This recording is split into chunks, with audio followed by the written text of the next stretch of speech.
Hello everybody, Chris here. I've gotten several questions over the past couple of weeks about why are my ePCRs being returned to me? What's this whole QA process? How does it work? What do I need to know and what do I need to do? So just to review our charting process, you have while you're at work, you're doing your charts, you're getting them done. Everybody's getting their charts complete before they go home or within that 24-hour window. We don't want them going past 24 hours because we know that's just a violation of policy, and supervisors are going to be looking for you if you do that. So cool thing is, unless you're working, you never want to have anything down here in this area. So you log back on, you find out that, man, there's a call here that I thought I'd already sent off, and we see a note that says, please see QA notes and make corrections.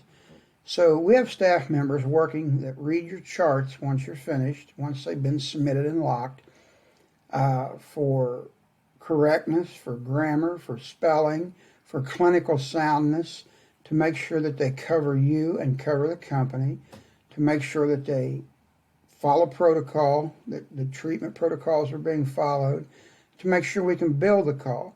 So who can QA your call and send it back to you, or who's reading your calls after you're finished? The answer is very short. In your market, any supervisor, or whichever market you happen to be working in, for those of you that work more than one market. Second, the billing staff can send you back QA notes on something they need fixed. Dr. Thorne can see them. Your supervisors, your market manager, some of our administrative staff, and then there's a few other folks out there that help us with QA that have quite a bit of experience with it. So anybody that's sending you QA to be answered or addressed or to remind you of something is certainly allowed to do so. You feel free to discuss with them, ask them if you don't understand, ask them for clarity. It could just mean that they need you to clarify something that they read in the chart. So just because your chart came back to you doesn't mean that it's always bad. In fact, we can send back good things, attaboys, things that we want to bring notice to that happen within your call. So those are the reasons you may see QAs returned to you. That is who's going to be returning them to you. Now, what do you do when you get them back? You can see here that I ran a call. Patient's first name was Test, last name Test. We completed the call, Chris Spencer and I, but there's a note on there to see QA notes and make corrections. So to get back to the chart, I'm going to select it here in my pending PCRs, request it, and move it back to my checked out box, just like you would anytime you move calls. We'll select it here and open it so that I can read and see what's going on in the chart. First place I want to go is to the Review tab.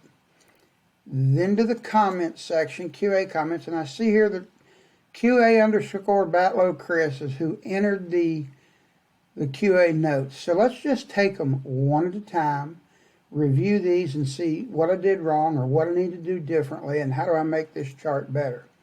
So the first thing, please include the home address and not just the mailing address. They can be different.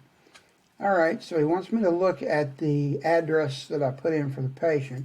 So we'll go to the patient section. I remember this call, so we'll come down here, and sure enough, I got the city in there, but I put in a mailing address, and for whatever reason, I didn't put the home address in. So the simplest way for me to fix this is we'll click on the address here, copy address, and just pick that billing address as well, and say OK. Home country, of course, will be United States. All right, so that takes care of that part. We'll come back to review. Open up our QA comments again. Come back over here. Please ensure that all patients have at least 2 sets of vital signs no matter what. In this case, you had the patient for a long time, and I would expect to see several sets. Remember going forward. All right, let me look at the vital signs. See, I did just put in 1 set on this call, and I know that we require 2, so I kind of messed this up. I just forgot to go back and put them in or whatever. I can't do that now because it's after the call, and I see I didn't add the pulse strength, regularity. I didn't fill out any of that portion on the vital signs over there, so I see what happened there, and that's something I've got to remember and just make sure that I do better going forward with my vital signs. All right, let's go back over and see what that third one is. to the QA comments again. Your narrative is missing quite a lot of information from both clinical and billing aspects. I use canned narratives that I provide and work up. I thought that would be good, but now I remember in orientation they told me not to do that. So it says here, dispatched to this location. What location? Floor, room, ER, where did we go? How did you move the patient on both ends of the transport? How was the patient secured to the cot? On-site nurse. Please correct and resubmit. Well, let's go up here to the narrative. Medic 3 was dispatched to location. Oh, I forgot to go in there and change that. 3rd floor.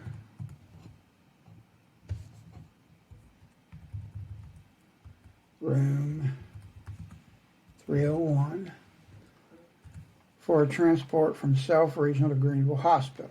Upon arrival, the patient was found alert and already in the bed. Patient was being treated for altered mental status from ongoing anemia as per the patient's chart. Skin was pink, warm and dry, conscious, alert and already times 4, lungs clear. Patient very weak and tired. No other acute findings. Vitals were obtained. Patient was being transported to Greenville for long-term care. Self-regional could not perform. The patient needed ambulance transport due to monitoring required with altered mental status and weakness. The patient was moved to the cot. Okay, I see. Via sheet lift, and was secured onto the stretcher with all cot straps and moved to the medic unit. The patient was transported to Greenville, room 213, without incident. Upon arrival at the hospital, patient was moved to the room, placed in. Was moved to the room, placed in bed, moved via sheet lift. The patient condition was unchanged. Patient care was transferred to RN. I remember that day. I see what they want here. Kim. RN. The signatures were obtained. Medic 3 returned to service. Okay, go back here and just double check, make sure we don't have any more in the QA comments section.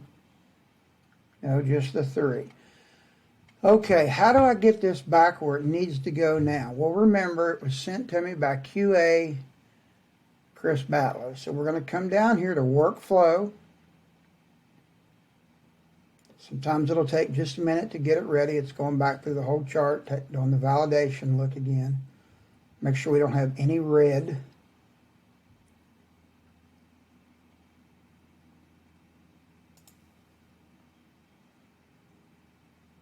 Okay, we're not going to worry about that. So user, I want to select, it was QA, and you see all the QA staff here. So there we go. I want to say other. I made corrections.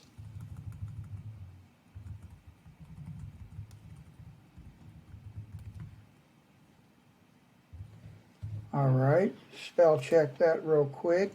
And when I hit OK, it'll send it back to Chris so that he can review it again and send it back if we need to, or move it on to the next phase. So let's click OK. And we notice that's gone from my pending PCR box, which is good. That's what we want. So just a review, when you get QAs back, read them with an open mind, be constructive about it, ask questions if you have questions, make your corrections or view your comments, and then reroute them back to the person that sent them. Anytime you have questions about why you were QA'd, the QA process, contact your supervisor, the person that QA'd the chart, your market manager, or myself, and we'll get you guided in the right direction to make sure your chart's proper and fixed. and to make sure that nothing was missed on either end of the QA process. So keep in mind, this is to improve you as a provider, make you a better documenter, to keep us protected as an agency, and to make sure we're able to bill these calls and have good clinical documentation. So be safe out there, and let me know if you have any questions. Thank you.